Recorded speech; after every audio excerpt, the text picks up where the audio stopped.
They laughed when he tried to speak. They called him broken, slow, useless. But behind that stutter, behind the silence, lived a fire no one could put out. When the world mocked his voice, he picked up a brush and painted what paint could not say.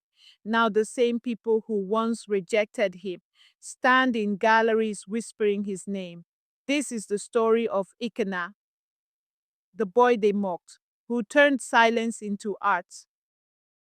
When Ikena was born, his mother said he cried differently, short bursts of breath, like a broken flute. It wasn't until he turned 5 that they realized he wasn't just crying. He had a speech disorder. At first, they thought it was childish delay, but as he grew, the words refused to flow. He would open his mouth and his tongue would betray him, locking, twisting, fighting against every syllable. In school, the other children mocked him. When he tried to say, "Good morning," they laughed. Good morning," they mimicked, holding their throats, their laughter echoing through the corridor. The teacher called him slow.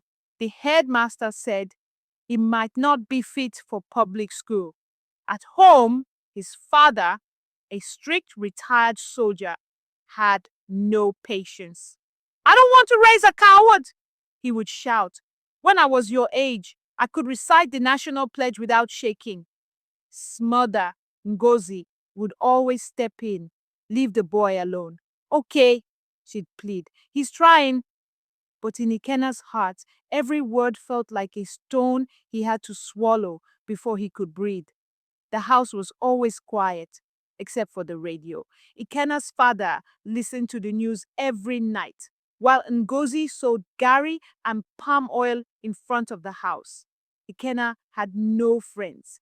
He started drawing on the walls, simple things, faces, trees, bottles.